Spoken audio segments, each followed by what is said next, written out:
Now, I don't know who had the faith that day. I'm going to believe she did because I don't believe I had any. But you do it out of obedience. You might not feel like it. You might not think you're worthy of it. But you do it because you walk in obedience. Obedience is the key. Obedience is the key. Anybody can say no. Anybody can say no. No is easy to say to God. But who's going to say yes?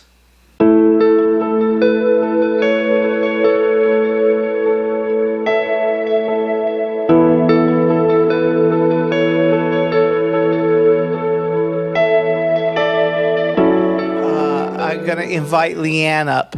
We're in Hebrews chapter 11, and the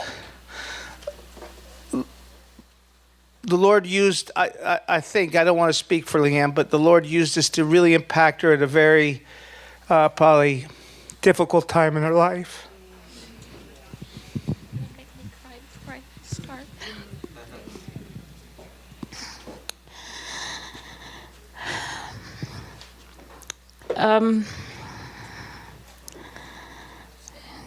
June the 11th, 1967, God gave me a beautiful, blonde-haired little girl. I loved her. I couldn't believe that He gave me such a beautiful gift. She was a sweetheart, but she also had a very difficult time in her life. She passed away at age 30 from a fire in her home. She was burned 50% of her body with third-degree burns, and she just couldn't survive. We set up her memorial service. Eddie was there to do worship with Nigel. He played the drums. Bobby DeLancelotti, for those of you who know him, he was the one who spoke at her memorial service.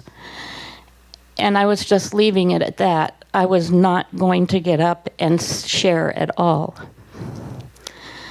But I was sitting there in my seat, and it was almost like God was pulling me out of my chair and pushing me up onto the stage. That wasn't the first time I've ever experienced that, but this was a time that I didn't want to experience that. I had nothing prepared, and I just started sharing that Trudy lived hell on earth for probably 10 years of her life towards the end.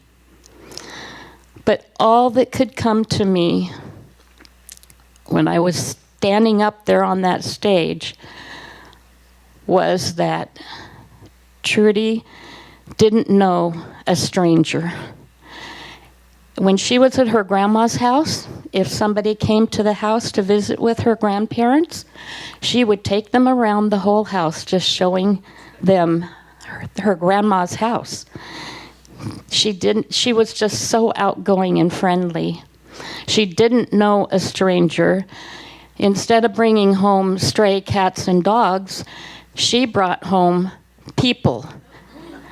And they were people that didn't necessarily know the love of anybody else, let alone their families. She'd bring them in and she'd share whatever she had. She was very generous. She had 3 beautiful children that we inherited when she passed away, and we had the privilege of raising them. One was the oldest, Ashley, was 9, Cody was 7, and Jamie was 3 years old. It was a huge change in our lives, but we willingly took on that responsibility. All I could say at her memorial service was the good things that she had done through her life. Didn't even focus on the negatives. And it was such a blessing, and I knew it was God because I had known so much of her pain. It didn't matter. All I knew was that she knew Jesus. and Jesus called her home. When she was in elementary school, she got the award, American Legion Award for leadership. When she turned 16, she became a candy striper in a hospital. She eventually became the president. She started to go to college to become a nurse, and she did finish out enough that she became a certified nurse's assistant, which she absolutely loved. She had to work with older people because generally that's where you go when you have a certified nursing assistant. She loved her children immensely. And I was so grateful that we had 3 beautiful grandchildren from her. And I'm just letting you know that when a person passes, it doesn't matter about the negative things that went on through their life. It's what the good was that they did, and they contributed to society. And that's what I focused on. And I think you'll hear that all through Hebrews 11 as well, because the patriarchs, they weren't perfect. They made mistakes. And yet, in the end, they were recognized for all their good that they did.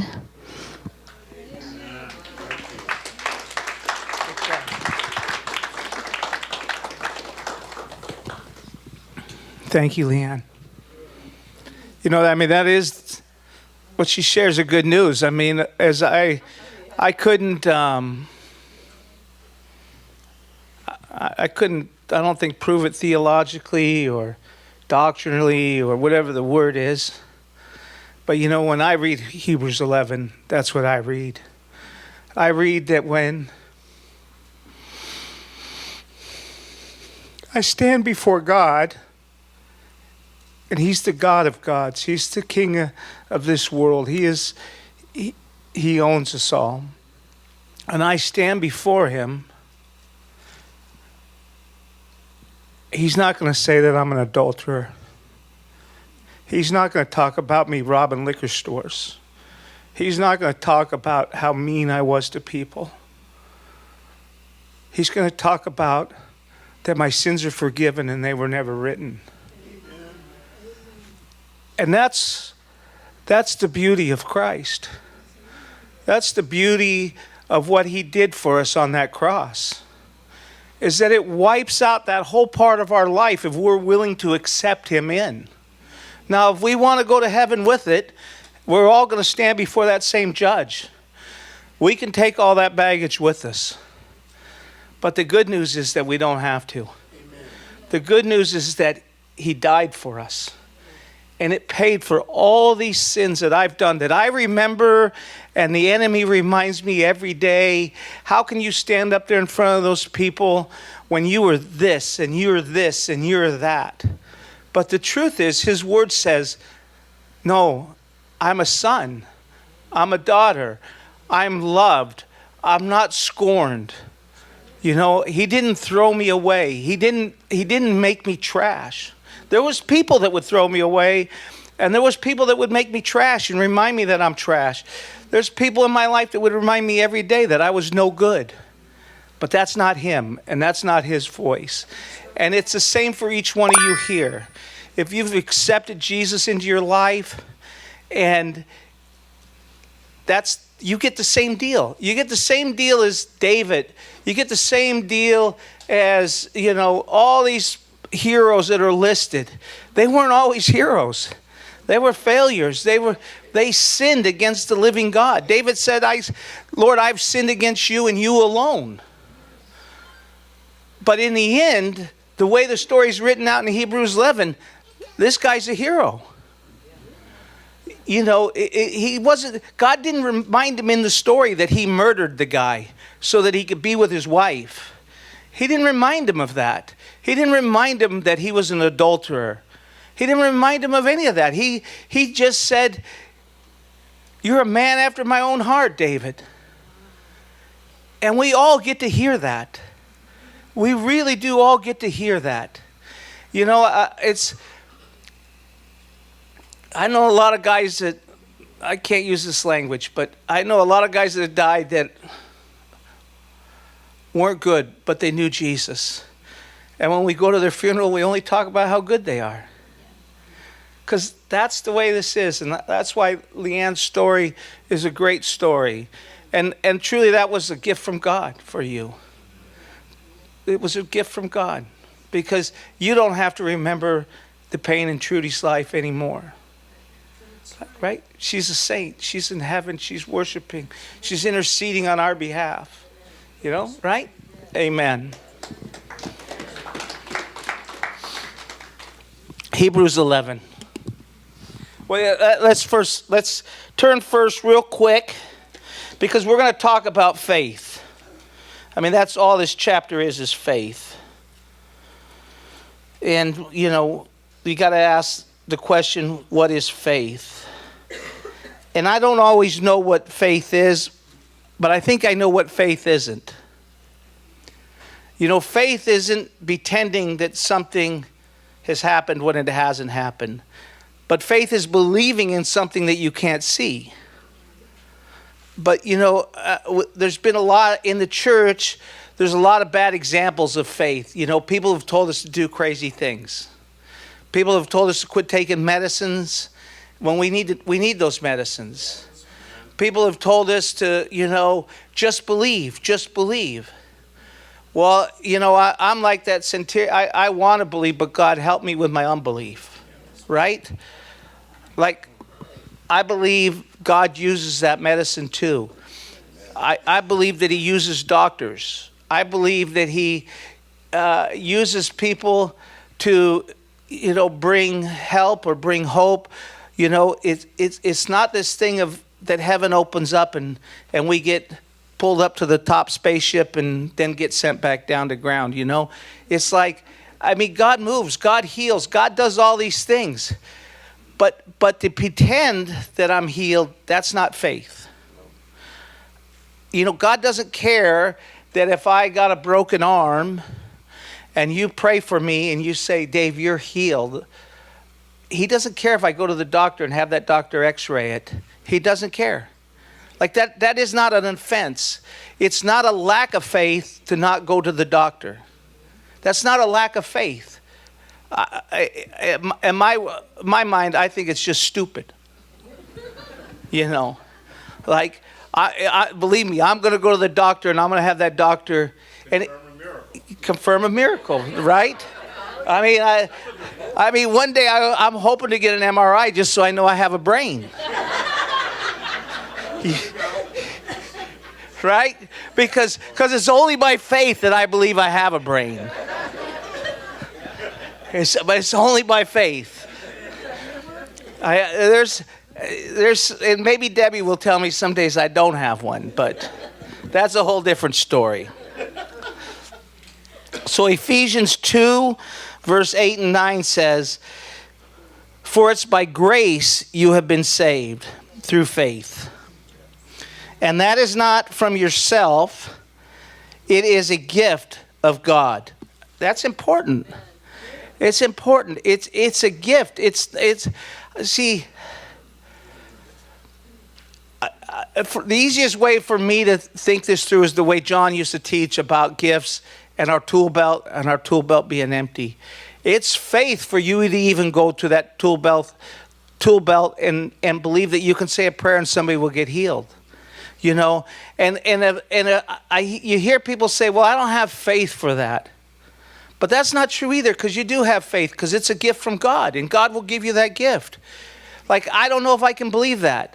Well, yeah, you can. If you've ever accepted Christ, you had to believe it, because you had to believe in something that wasn't seen. That you had to believe. You have to believe. If you believe this book, you have faith, because you had to have believed it in order to come into the kingdom. You had to have it to even a little bit. If somebody just invited you today and you tell me you don't know Jesus, you had to have you have a little bit in you today, because that's why you're sitting here. Because it's not by chance that you come to church. It's not by chance that your next door neighbor is a believer.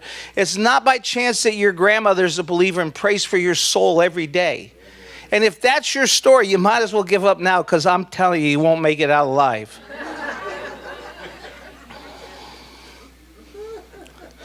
9 says, not by works. So faith doesn't come by works, so that no one can boast. See, if I pray for you and you get better, I'm going to tell the story, but it's not me boasting of me. It's me boasting of my God, who actually cares for you and cares for me, loves me and loves you. And that's always the story. It's not, we see these guys, I don't know that they promote themselves that way, or we make them these people that they become. But nobody walks around with it in their back pocket. Every single time we have to call on God. Every single time we have to call on the living God, who hears our prayers and then moves. Right? Okay. Let's go to chapter 11, and actually we'll start at 10, where Eddie kind of the last few words that he said, and let's start in 10:38. And it says, by my righteousness one will live by faith. I take no pleasure in the one who shrinks back. But we do not belong to those who shrink back and are destroyed, but to those who have faith and are saved. That's us. That's us. Whoever the writer of Hebrews was, he was talking about us. Amen. Even at this point, right? So 11. Now faith is confidence in what we hope for and assurance about what we do not see. This is what the ancients were commended for. By faith we understand that the universe was formed at God's command. So what is seen is not made out of what was visible. It's not what we can see. And it never was. Because, I think I know most of you here well enough to say none of us have really ever seen God. We would have to see Jesus, because he's who came in the form of a man. And I don't think none of us were alive 2,000 years ago. So what we believe is because his word, and then we look around and we think, I've never met in my life anybody smart enough to create all this or do any of this. And so our faith is put into action when we say yes to him. Because faith is an action. It's not a passive word, right? It's not something that's passive, that you sit in your chair and you listen to me and then you're filled with faith. It's not. It takes action. It takes you taking a chance. I think it's best described in just pure obedience. It's probably what, for me in my mind, when I think of faith, is I need to be obedient, even though I don't see it, even though I can't imagine it in my mind. I cannot imagine in my mind when I pray for somebody that they can actually be healed. But somewhere inside of me, I do believe God heals. And I have prayed for people that are at death's door and have gotten better. But it's not something that I carry around in my pocket. I don't carry around healing in my pocket.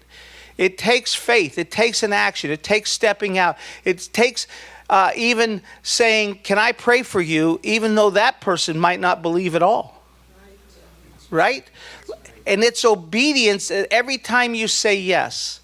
You know, the craziest story that I can believe, that I personally experienced, was a time, it happened in England. I was in Brighton, England, and my life was a complete mess. I was having an affair. I went to England to try to confess my sin to my friend because he was far enough away that I felt like he couldn't reach into my life and mess up my life. And there was a vineyard conference in Brighton that week, and I mean, who would have known, right? And I'm at this conference all week, and I pray for people because I'm afraid that if I don't, somebody will think something's wrong with me, which something is severely wrong with me. I'm a wreck. I'm a train wreck. It's self-inflicted. Self-inflicted. Nobody's fault but right here. And but I pray for people, and God seems to use me, and it brings a lot of confusion to my head, and it kind of actually makes me cranky because I just soon God kill me at that point, because then it would be that was an easy out. And at the very end of it, I'm waiting for my friend who led worship. We're gonna go have a beer in the lanes. And this woman comes up to me, and she's older. At that point, she's probably my age, and I thought she was ancient, right? Because I'm like 30 years old or 33 years old or something. And she comes up and she says, "I've watched you all week, and I see that God is with you." And I think, lady, you don't even know what you're talking about. Like, you must be drunk. You have already been to the lanes and had beer, because there's no way that God is with me, because I'm a sinner. Like, you don't even know my sin. You don't even begin to know my sin. You don't even begin to know my doubts. You know, I'm in pain. And so I say, in very much frustration, I say to her, "What do you want God to do for you?" And she says, "I need to be healed. I've just been to the doctor, and my body is full of cancer, and I'm going to die." And again, I can't use that kind of language that went on in my head, but trust me, it was, it was a bodily function. I'll let your mind go with it. I think you get the drift. But out of obedience, and it was only out of obedience because I didn't know no better. It truly was. It was out of obedience that I say the world's worst prayer that fall from my lips, that has in my mind, no faith at all. Lasts about 15 seconds, maybe 30 seconds. I look at her, I give her a hug, and I say, "I'll see you on the other side if I make it." Because I'm not so sure I'm going to make it to the other side, at least the right side. And I leave her. I don't know who this lady is. I have no idea. I'm in another country. Well, I go home. My life gets worse. It gets worse. But I don't know, 6 months, a year later, I get a letter from this lady, and she says, "I don't know if you'll remember me, but I met you in Brighton, England, and you prayed for me. And I told you I was going to die because my body was full of cancer. Well, after you prayed for me, I believed I was healed. But I couldn't go back to the doctor because I have to wait 6 months to get an MRI because I just had one, the way the English system works, right?" And she says, "I just want you to know I got back from the doctor today, and there is no cancer in my body. And I'm going to live." Now, I don't know who had the faith that day. I'm going to believe she did, because I don't believe I had any. But you do it out of obedience. You might not feel like it. You might not think you're worthy of it. But you do it because you walk in obedience. Obedience is the key. Obedience is the key. Anybody can say no. Anybody can say no. No is easy to say to God. But who's going to say yes? Who's going to say yes? Well, I want to say yes. I do. And I hope I always say yes.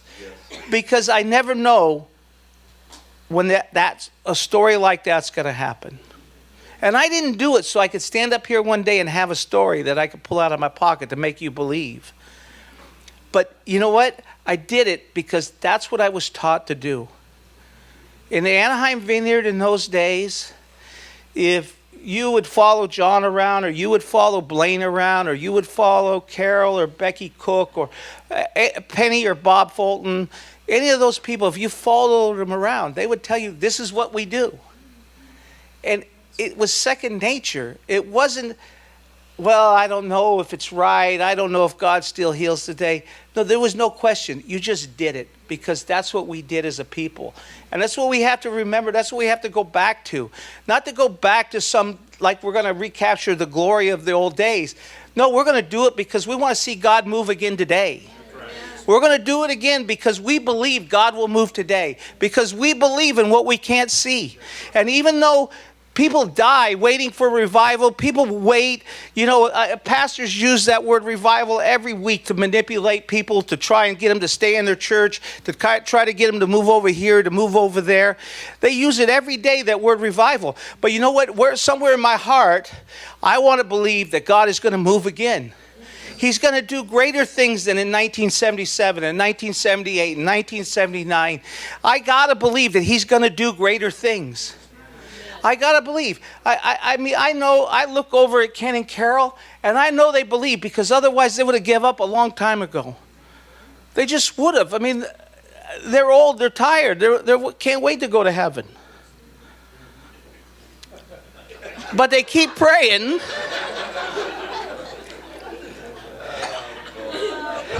I'm not trying to send them a day early, trust me. I'm not trying to send them a day early. I'm not. But I know this because I've talked to them. I know they long to go home. But they stay and they pray for revival every day because they have a hope in something they can't see yet. They have a hope in something they can't see yet. And it's not that bad when revival's happening. Right? 4. Man, I got a long ways to go. Okay, I got to quit talking. By faith, Abel brought God a better offering than Cain did. By faith, he was commended as righteous when God spoke well of his offerings. By faith, Abel still speaks even though he is dead. You know, Abel brought fat. Everybody knows fat is better. Like, I don't know what Cain was thinking bringing a filet when you could have a ribeye, right? Come on. By faith, Enoch was taken from this life so that he did not experience death. He had taken... Where did I get lost? I got lost here. By faith, Enoch was, so that he did not experience death. He could not be found because God had taken him away. For before he was taken, he was commended as one who pleased God. Amen. You please God with obedience. Obedience is always the key. 6, and without faith, it is impossible to please God. Without obedience, you can't practice faith. They partner together.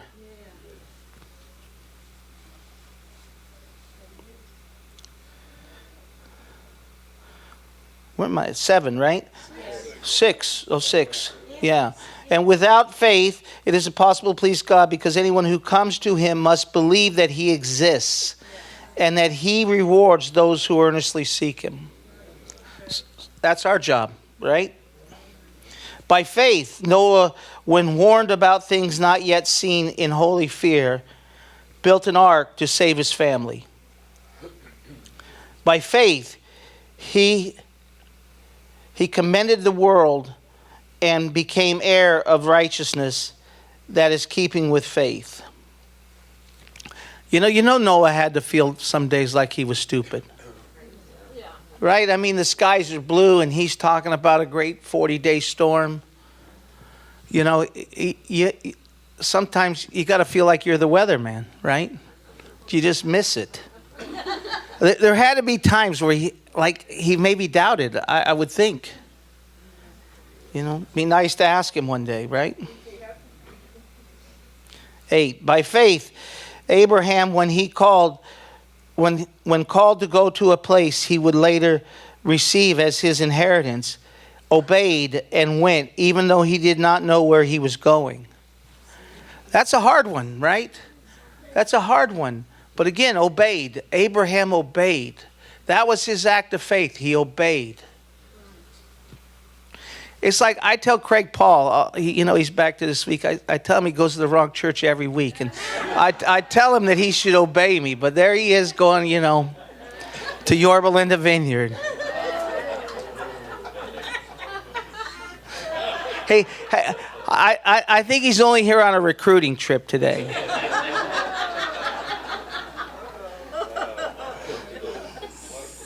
It's good to be my friend, right, Craig?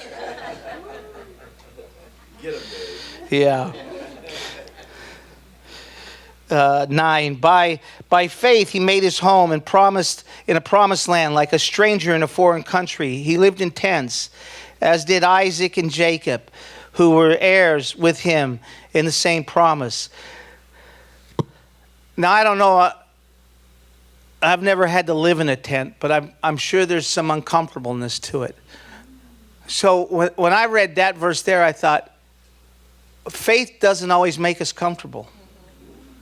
Faith isn't always the easy choice. Obedience isn't always the easiest choice. It might mean that you're uncomfortable for a little bit. It might mean that it kind of squeezes in on you. Now, I don't know about you, but I'm a real creature of comfort. Like, I'm going to stay in the hotel and not camp. I'm not even going to get the motor home. I'm going to stay in the hotel. Like, to me, camping is staying at Embassy Suites. You get a crummy breakfast and, it's like, it's certainly not the Four Seasons.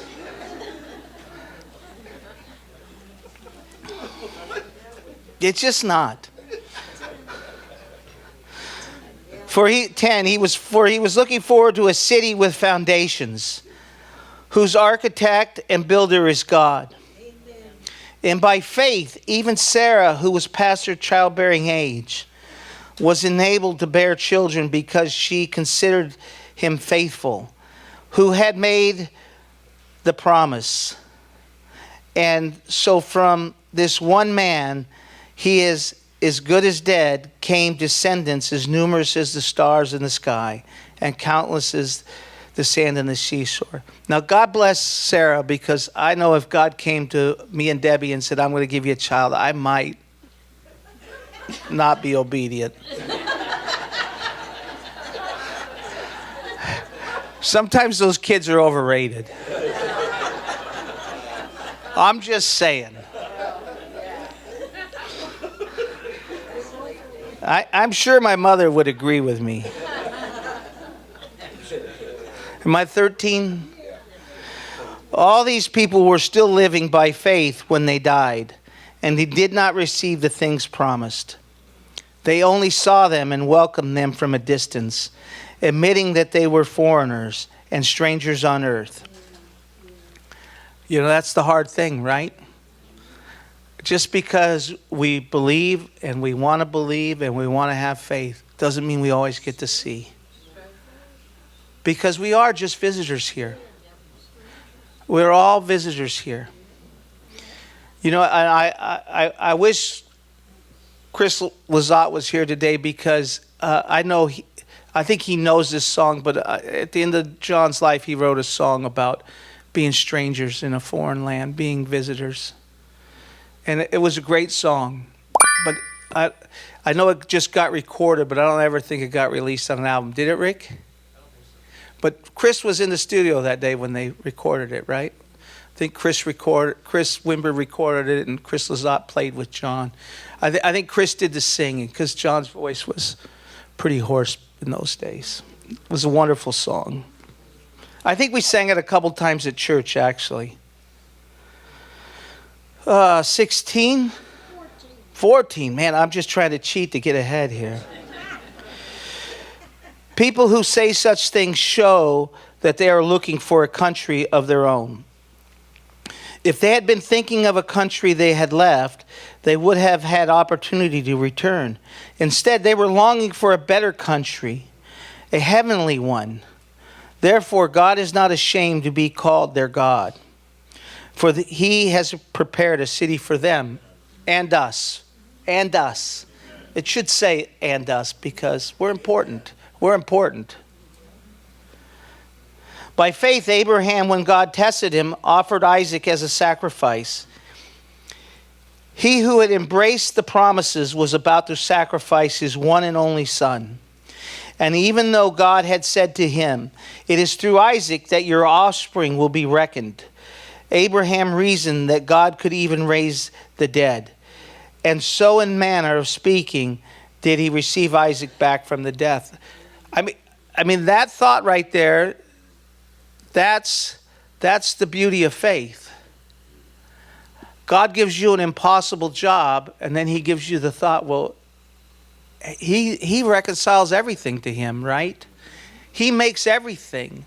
He created everything that we see, everything that we are, he created. And so even though he's asking Abraham to kill the very promise that he gave him, Abraham has the awareness that God can give it back, that God can change it all around, that he can flip it upside down. That's the beauty of it, right? Where am I at? 20. Halfway there. By faith, Isaac blessed Jacob and Esau in regard to their future. By faith, Jacob, when he was dying, blessed each of Joseph's sons and worshipped as he leaned on the top of his staff. By faith, Joseph, when his end was near, spoke about exodus of Israelites from Egypt and gave instructions concerning the burial of his bones. By faith, Moses' parents hid him for 3 months after he was born, because they saw he was no ordinary child, and they were not afraid of the king's edict. By faith, Moses, when he had grown up, refused to be known as the son of Pharaoh's daughter. He chose to be mistreated along with people of God, and rather than to enjoy the fleeting pleasures of sin. Again, faith isn't always the good news. Moses' life changed that day. You know, when he decided to be identified with the Jews, his life changed for the worse. But he had faith, and so he was able to make that choice, right? He was able to deny himself of pleasures and take on, you know, the heat that the Jews got in that time, right?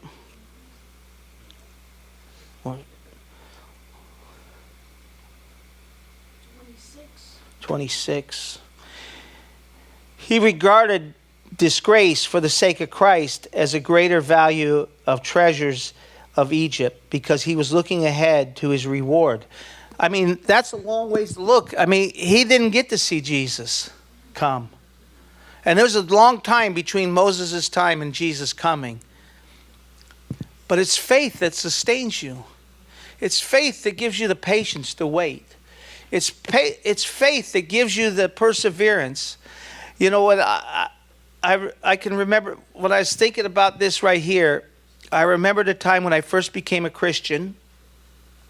And some of you guys would remember Dale Temple. Dale Temple was a huge part of my life and in my story. And I probably only know Dale 2 weeks, and he'd heard my story, you know.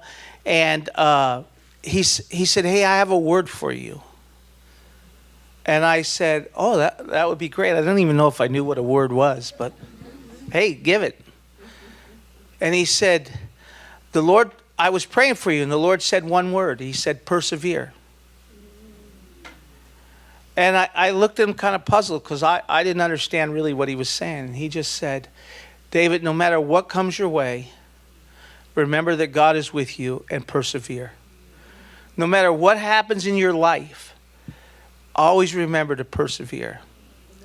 And you know that word has stuck with me for 40 years now.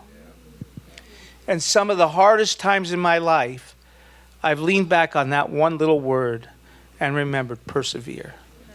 Because it's important. Because even though you say a prayer and you invite this stranger into your heart, and you know there's lots of promises, but you don't see those promises the first day. You don't see them the second day. Some of the promises I haven't even seen in 40 years yet. But it don't mean that they're not promises, and it doesn't mean they won't be kept. And so we persevere. We persevere no matter what. No matter how difficult life gets. You know?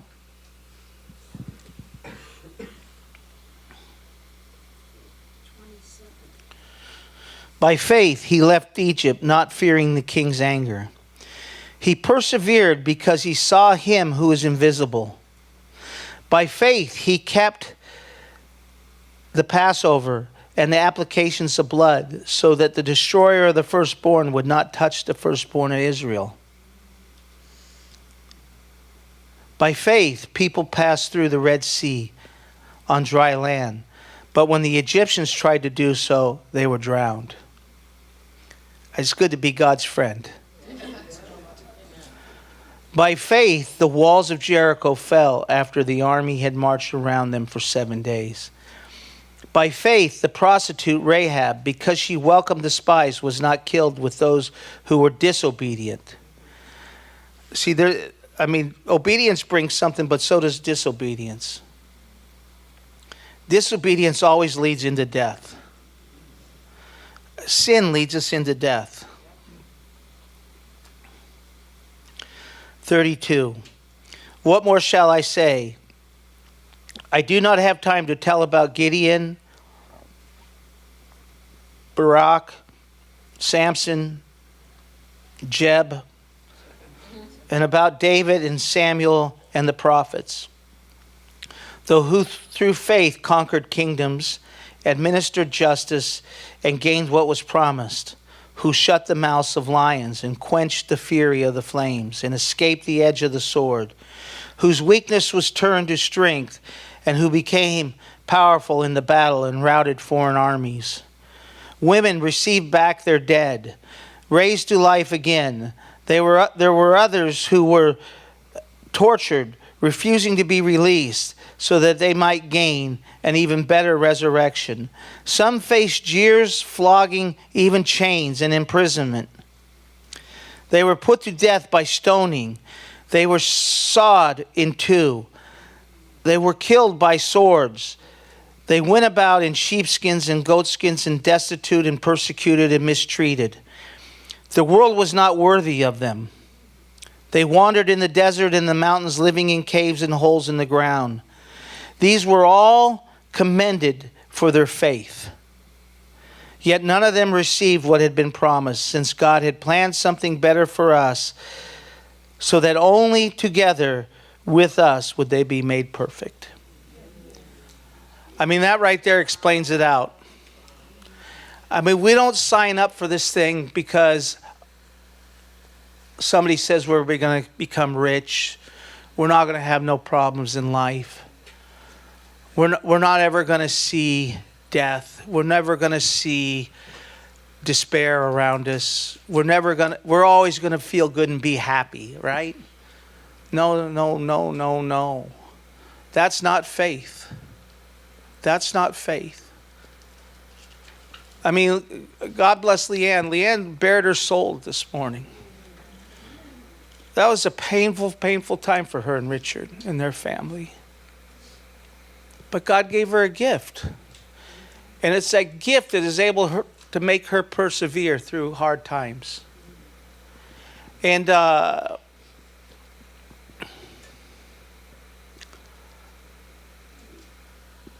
if Lauren will come back up, I think maybe there's a few people here that really need to make a decision for Christ today and say, I'm going to follow you, Jesus, no matter what. And that's not an easy decision to make, and you don't make it lightly. You don't make it lightly. But if that's you, while everybody's still sitting, I'd like you to stand up because we're going to pray for you.